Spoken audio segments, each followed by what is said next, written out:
Umani ng kaliwat ka ng reaksyon ang nag-viral na video kamakailan kaugnay sa pusang kinaladkad habang nakatali ito sa tricycle.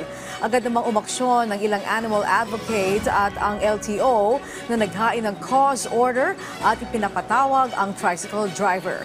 Si Simon Ong sa sentro ng balita. Boss, yung pusa nahirapan! Boss! Nag-viral kamakailan ng video mula sa isang motorista hinggil sa pusang kinakaladkad habang nakatali sa umaandar na tricycle.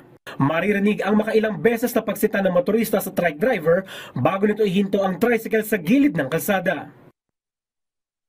Dahil dito, umani ng kaliwat ka ng reaksyon ng viral video mula sa netizens na nakapanood. Ilang animal advocate rin ang tumulong para ma-retrieve ang pusa sa barangay hall sa Malasiki, Pangasinan, kung saan iniwan umano ng trike driver ang pusa.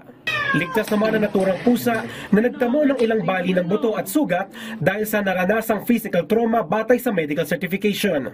Naglabas naman ng cause order ang Land Transportation Office laban sa tricycle driver. Anila, hindi katanggap-tanggap ang ginawa nito at kailangan niyang managot sa ginawang animal cruelty. Mayroong hanggang January 20 ang driver para humarap sa kanilang himpilan. Kasama rin sa makikisa sa investigasyon ang Philippine Animal Welfare Society o PAWS. Pansamantalang under alarm ang tricycle para hindi magamit sa anumang transaksyon habang nasa ilalim ng investigasyon. Kaugnay niyan ay magsasampa naman ng kaso ang ilang animal advocate na tumugon para ma-rescue ang minaltratong pusa.